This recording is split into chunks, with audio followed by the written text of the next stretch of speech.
Hi. I've been wanting to do some book reviews. I don't have time in between parenting to have a lot of good conversations about the books that I'm reading or the ideas that are going into the literary work that I'm doing or the creative work that relates to my art. And I found this book in a country, a non-English speaking country this summer, and I wanted some reading material, so I picked it up out of interest. So I thought maybe I'll start this series of book reviews that would perhaps help me discuss some of the things that were intriguing to me in these texts, but also help me then give this book away and have fewer volumes in my personal library. So the book that I'm going to share is about Mary Cassatt. It is a biography.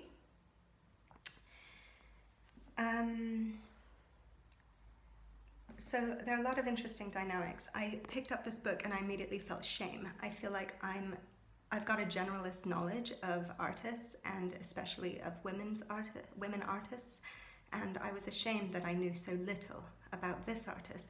She's part of the group of the Impressionists, and yet I wasn't that familiar with her work, and I was like, well, she's an American artist, so maybe I've been on the continent of Europe for too long and I'm not familiar with American artists, or maybe it's because she's a woman and there are certain artists who are lauded more than others due to their sex.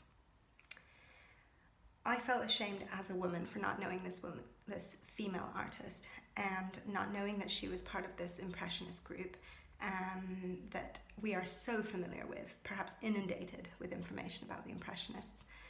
And so I picked up her book both with a desire to read a book about a woman artist, but also with a little bit of shame as a woman for not knowing this artist. There was an interesting dichotomy right at the beginning. There are lots of dichotomies all the way through. Well, the first one is that Nancy Hale is both a novelist and a biographer. So she was writing about 70 years after the death of Mary Cassatt, and she was using a lot of Victorian style letters from the artist to her friends to help inform her perspective on how to write this book and how to bring alive these characters, because there are very few people who she could interview who are still alive, who knew them personally. And of course at that time there were fewer photographs, no videos, very few records of these personas. Luckily, the late Victorians lived in a very epistolary life where they were writing letters constantly to each other. Mary Cassatt lived between 1844 and 1926, so that was a time of a lot of letter writing. There was a lot of international exchange, especially between continental Europe and the US. I was curious that the biographer would use a lot of narrative literary terms that were either unusual vocabulary for me to hear, or she was kind of reaching outside the box for descriptions or adjectives that are not commonly known. I live in a country where English is not one of the top 3 legal languages of the country, so I don't hear a lot of secondary vocabulary very often in everyday speech, especially vocabulary that has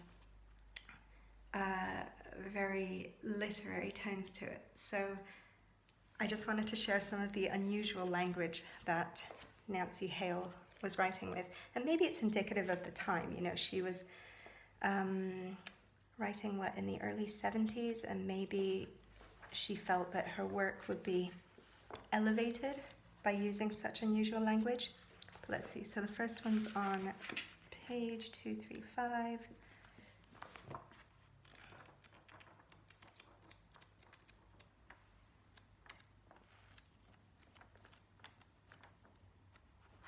Here it is. So on this page, she's talking about the artist in Egypt.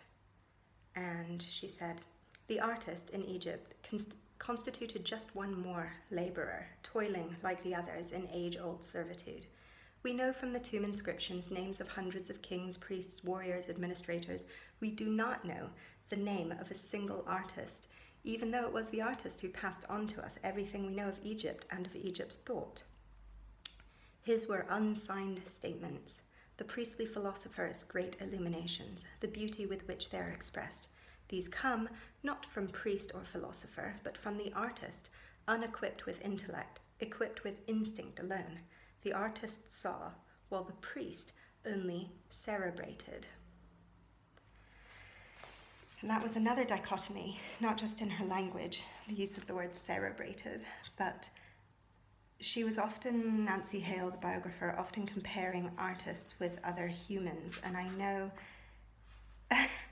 know in her earlier biography of her own life, her autobiography, she described her parents who were both artists. So maybe she's just making this idea of artist as other into something very other because it's the perspective of a child towards their parents.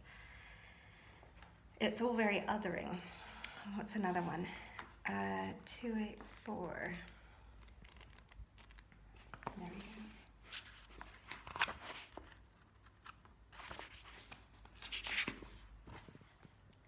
This is about the moment that Marie Cassatt died. At 8 o'clock in the evening, her last breath was drawn in Armand Delaporte's arms in the presence of Marthe Beaune. 8 o'clock of a June evening. Boivruesen, I think is the name of where she lived, would have been bathed in evening light, its birds flying low in brooding scallops, its insects turning a summer threnody. Can you see what I mean about this use of language which is incredibly poetic and really unusual for a biographer? I'm really enjoying threnody, cerebrated. This is the kind of language I'm not coming across very often. And here's another one that I really liked, not because the language is very unusual, but because I've had this own thought myself. I stood staring into the water, watching the wild watercress as it swayed in the current, on this and on that, the other side of the stream. Something about the great tree leaning over the water, the zigzag fence, something about the birds mounting into the sky. It came to me that what haunted my fancy was a pattern on a blue willow plate. Not any debased modern dish, but one of those that English craftsmen at old Staffordshire originally brought, like Marie Cassatt, her aquatints, out of a purely oriental conception. I was contained in the living landscape of just such a willow plate. This was the pattern of my surroundings, and the pattern my surroundings were cast in, this was the pattern of Mary Cassatt's life. Sorry, I didn't read that super clearly. I don't even know whether to say Mary or Marie or Cassatt. But I appreciated that as a non-artist, the author is familiar with those blue willow plates and could recognize that the landscape of the home that Mary Cassatt lived in was reminiscent of that exact aesthetic experience. So it helps inform on a deeper level the choices that the artist, Mary Cassatt, made in her own art, because she was surrounded by a certain type of art that we consider maybe saccharine nowadays. Maybe because it doesn't have an edge to it anymore. Those Dutch plates, those blue willow plates, they're too beautiful. They're not provocative.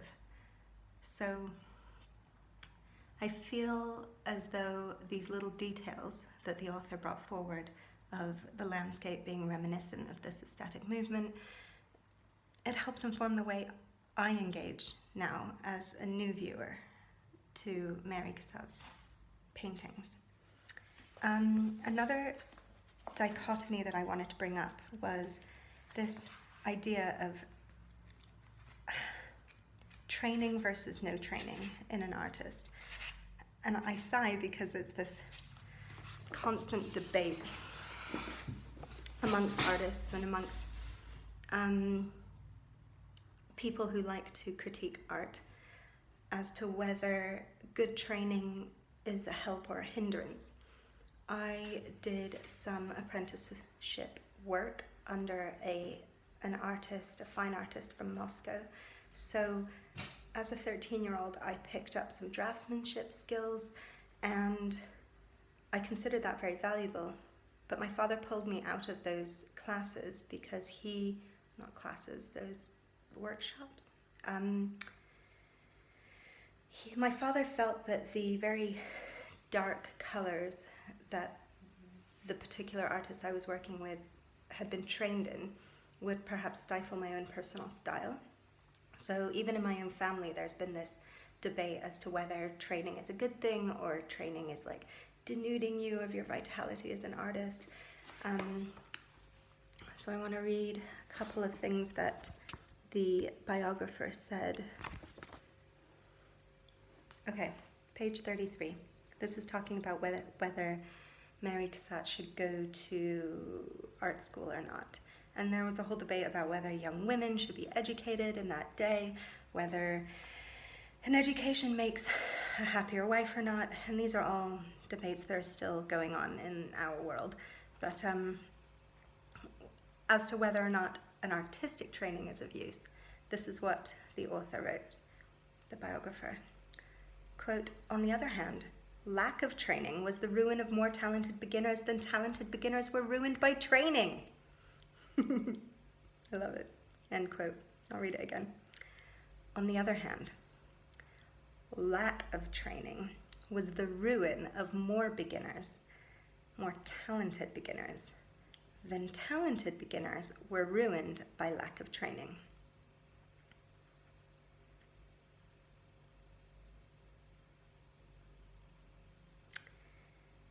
To continue, an even obliquely representative painter was hamstrung who attempted a subject only to find himself unequipped to execute it.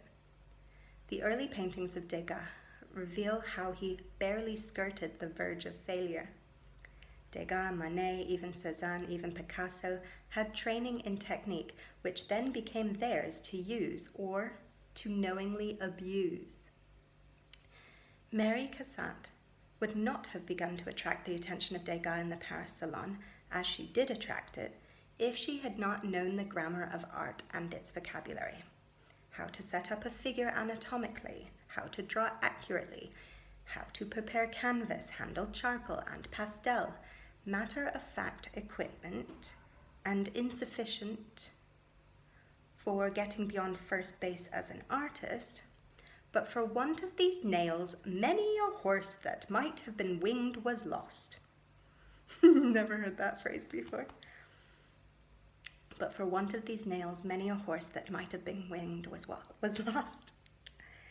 Conversely, an untalented painter, though he may have indeed like a voice, remained fresher without training, was never stronger, for lack of knowledge of what he was doing. End quote. So I really appreciated that because I have a lot of respect for how-to manuals and craft work shops in craft spaces. I have a lot of respect for the smithery of the wordsmith, the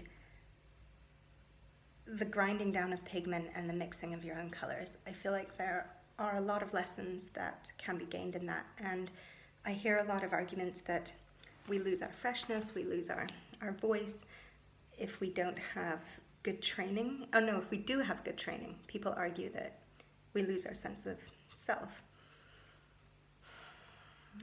And there's a very thin line to walk there, like picking up all the skills and then knowing when to get out and become your own person. There's another bit here, though, where she goes on to discuss when to get out. Okay, page 51.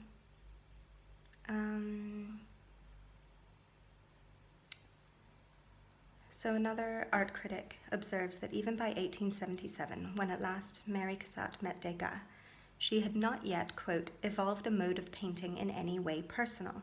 She deliberately chose the long and difficult way. Above all, she felt that a painter should immerse themselves in an old master.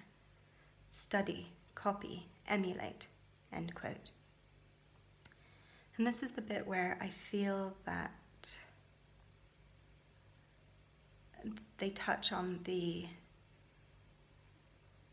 delicate knowledge of knowing when to get out of training and when to be yourself. Avoiding the atelier kept her from becoming set in her ways at an early age. But it took her years to master the technique of painting.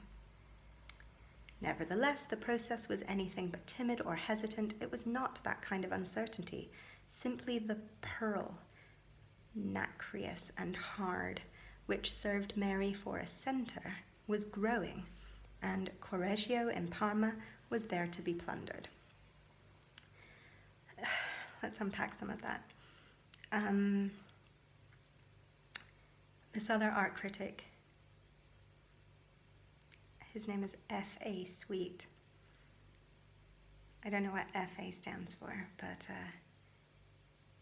if his first name was Sweet and his last initials were F.A., it'd be kind of funny.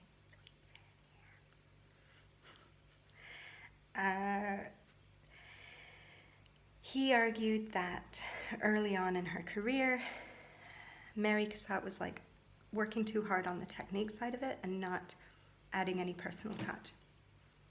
But then escaping the workshop spaces of the atelier helped her from becoming too set in those ways.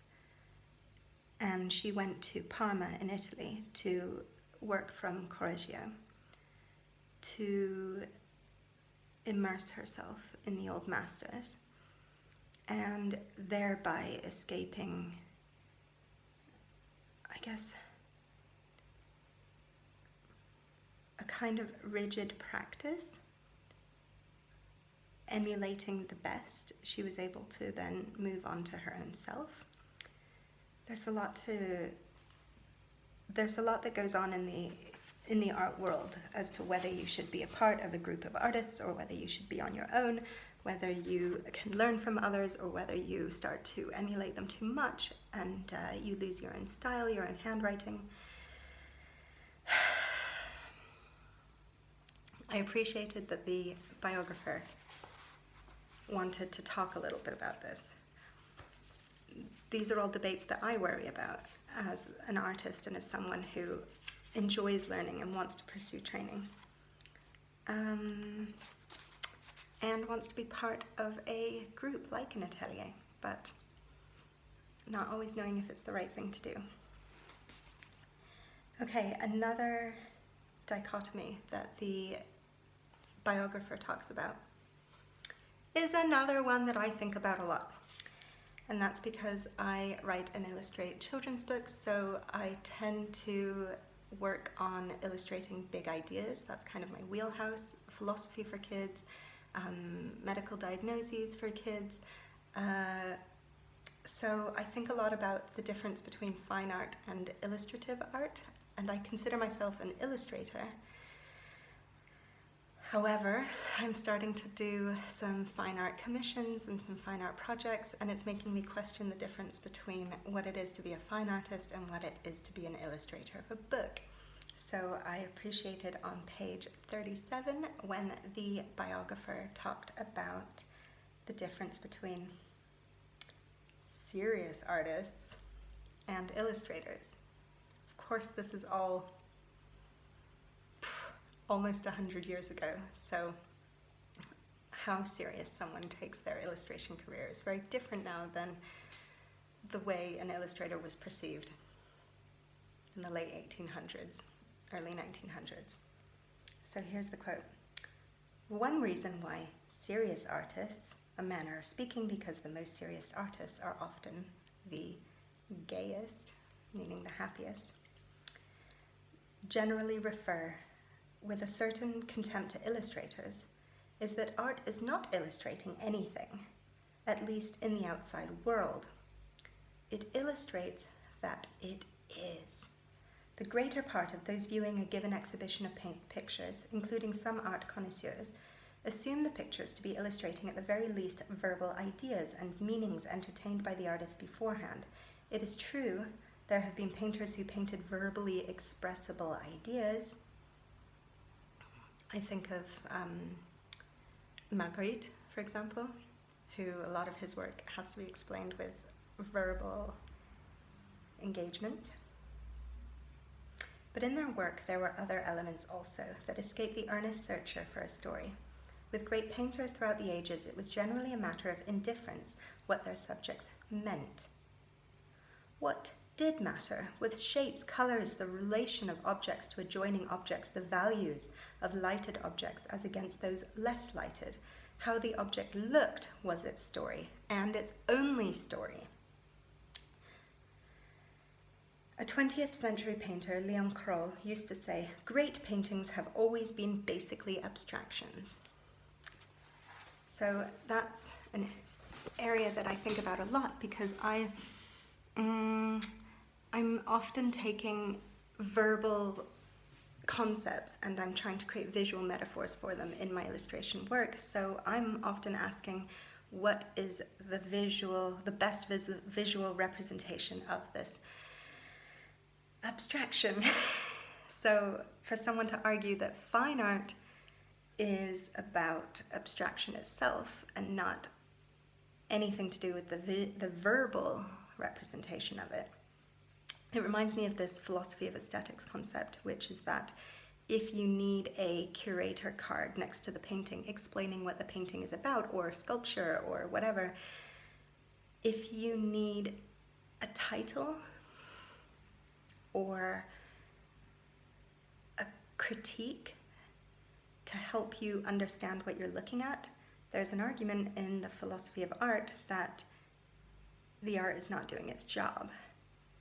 You shouldn't have to have words to explain it to you. And that it shouldn't be gaining in value with an explanation.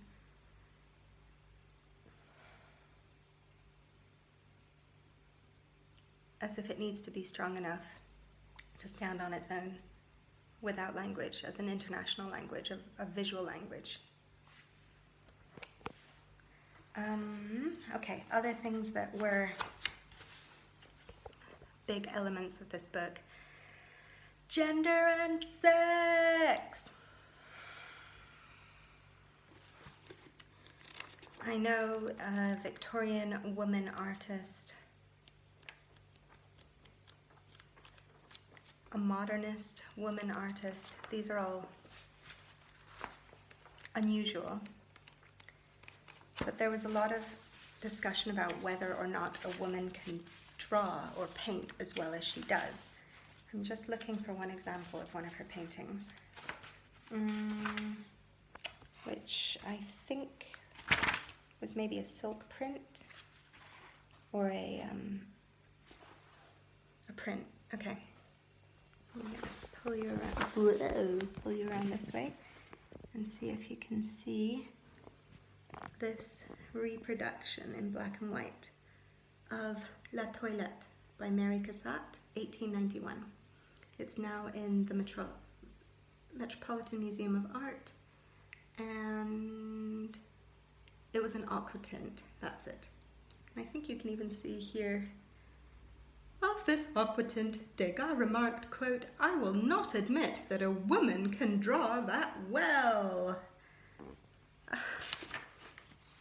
I will not admit that a woman can draw that well.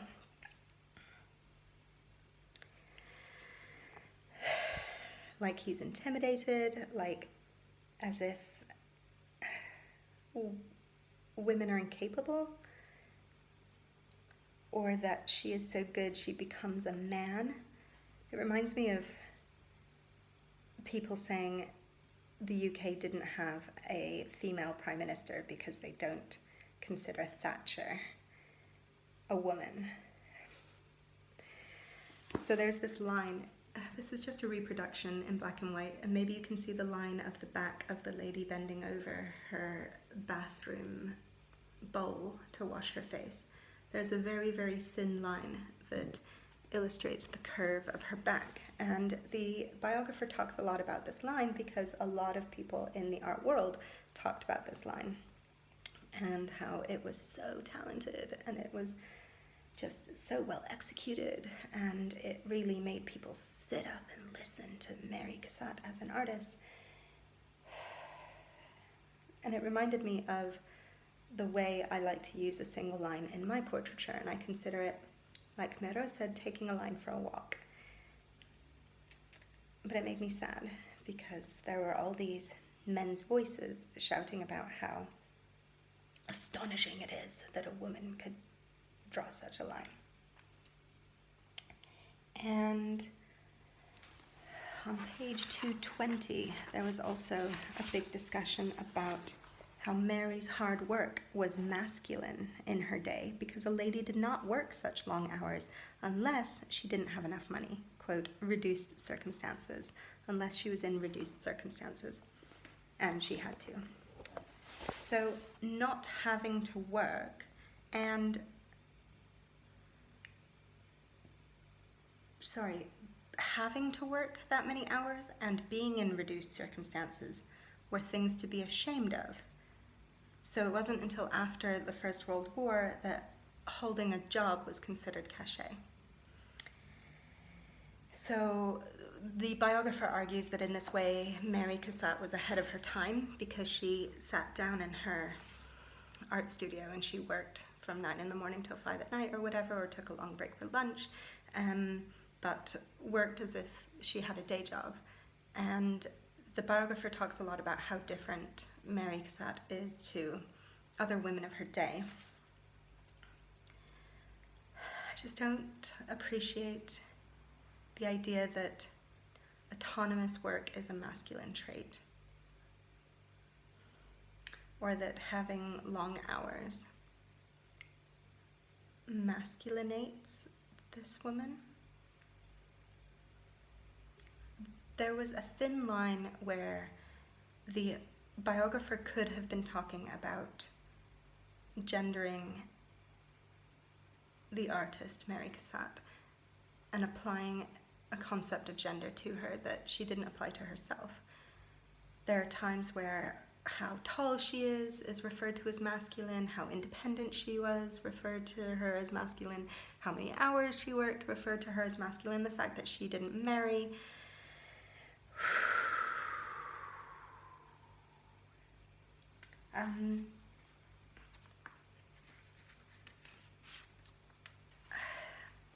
I don't like that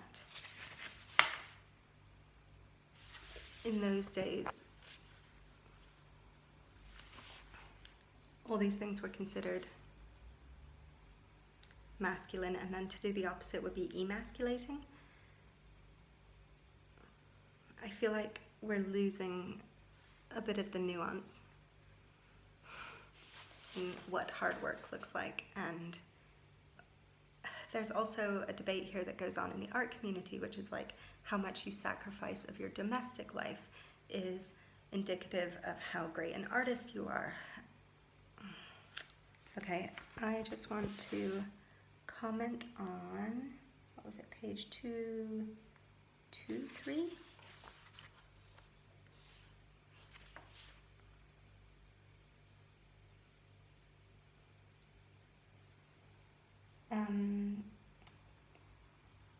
Mary Cassatt is known for a lot of paintings of women and children. She herself didn't have a child.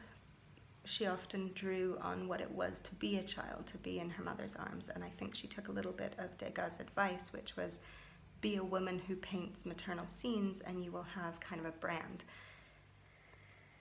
But she went to Egypt with her family on a long tour. And she was really stunned by Egyptian art and how different it was to the art of the Impressionists that she worked with. So, page 233, it writes, "Suddenly, fantastically, her letter reveals an utter bouleversement." The vocabulary of this biographer.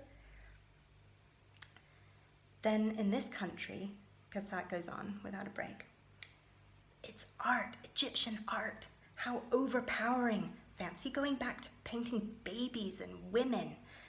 I am glad Mr. Stillman will pose for me. He wanted me to paint him last year. I did not feel equal to a man's portrait, but now I must, to work off, if possible, this overpowering impression, brackets, of masculinity. I am crushed by the strength of this art. I wonder, though, if I can ever paint again." It goes on later down the page.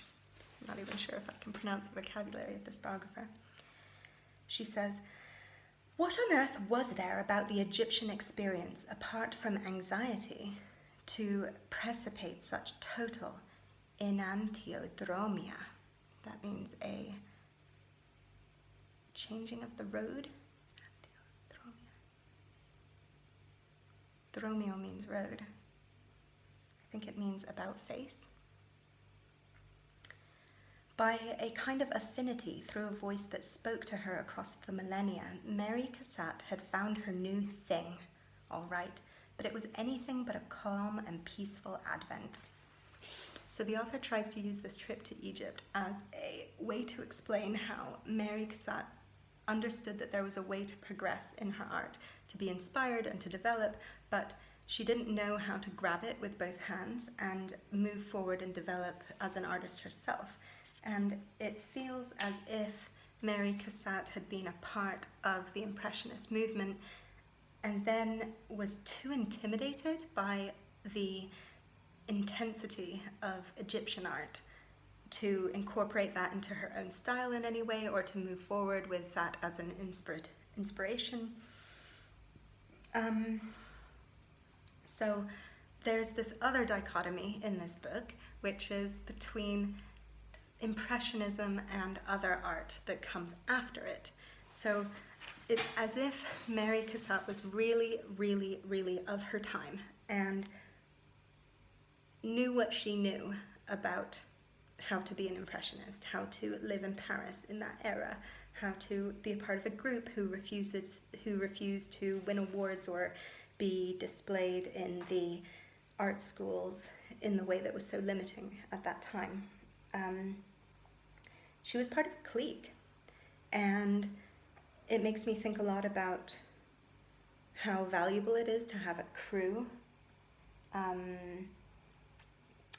how you need a squad, maybe a manifesto, to push your work forward, to become more visible, to feel like you've got a momentum and that other people are working on similar concepts and helping you develop in that microcosmos that is artistic movement. There's a quote on page 106 where Degas said to an artist who didn't want to study from the old masters, Degas said to the artist, "Did you think you were born alone?" And I really appreciated that bit of wit, because sometimes people say you should not pay homage to artists or writers who came before you because that's plagiarism, and then other people argue, well, you're standing on the shoulders of giants. You know, Shakespeare could not have written what he did if he didn't take some stories from the past and then upgrade them in his style. I appreciate that Degas said, do you think you were born alone? There's this quite sick attraction to the romantic single young man, and by that I mean capital R, the romantics, who travel through Europe romanticizing things and being in touch with their own personal isolated reaction to things. I think there's a sickness in that, because going back to the extreme gendering, we don't live in a community that can benefit from such isolation.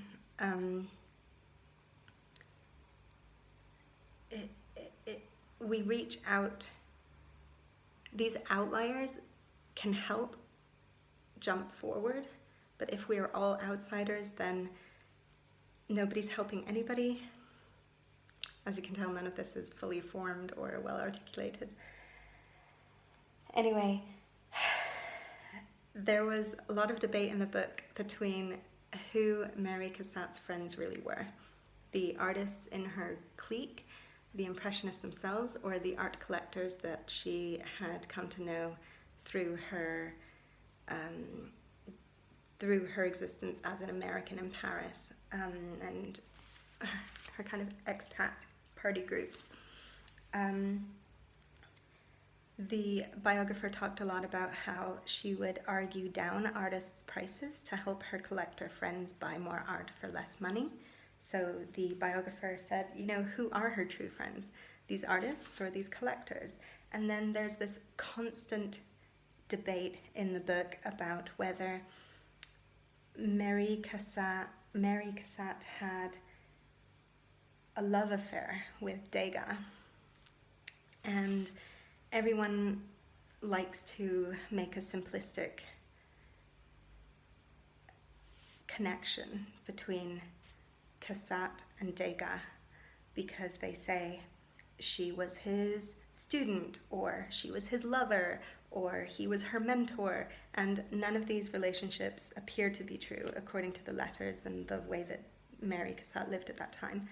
It appears to me as if Mary Cassatt was independently wealthy and Degas came from a wealthy upbringing, so they connected to each other in a kind of bourgeois class sense, and they found a friendship on that level. And the biographer does a really good job of illustrating for us in her narrative descriptions a really strong, stubborn, moody, spirited, tall, grey-clad, large-hatted woman character. Mary Cassatt reminds me a little bit of my grandmother, who would not have had a love affair. My grandmother was very, very careful for her own safety, and as much as we like to watch films and read books about love affairs, I don't think they were as prolific as the literary arts and the films want us to believe.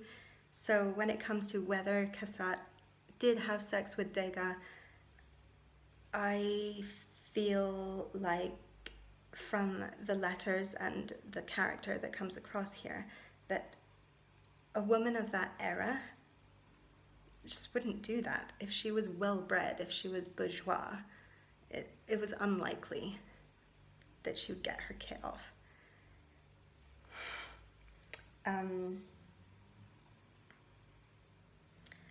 There was also this divide between her and other artists, because she didn't like the bohemian lifestyle,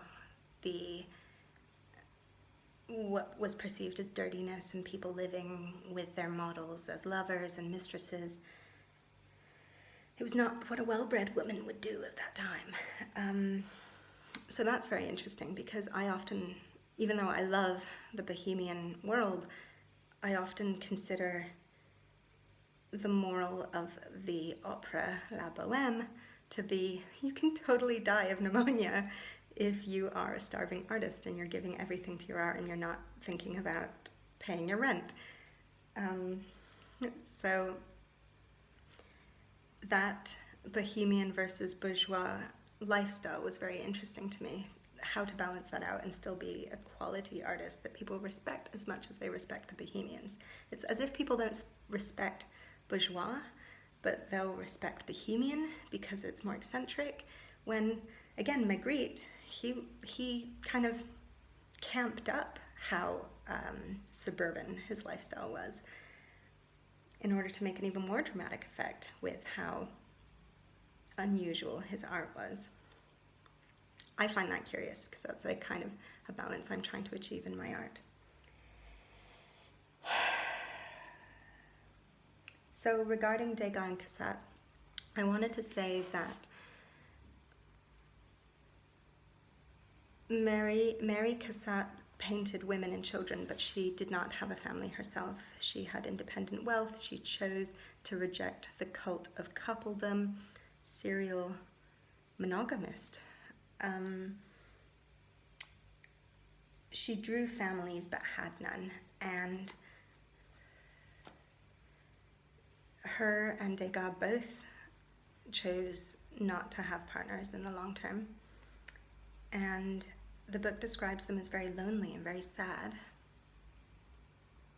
in that one sense.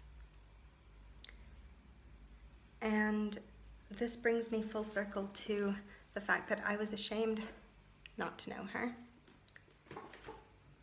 But I feel now my next step is to source a woman artist who did choose to have a family, who does choose to have a partner. I would like a role model who is more contemporary. I'd like to learn that it is possible to be an artist and be a caring parent, to be a successful artist and not a loner who rejects their family in order to pursue their work. Is it possible to be great and still be connected to one's family? I don't know, but I'm pleased that finding this book helped me ask some of those questions, and I hope that I can get some suggestions. If someone could signpost me to the next book I should read about a woman artist who does have a family and incorporates both healthily in a happy balance and finds success in her work and in her family life, that's what I want to learn from.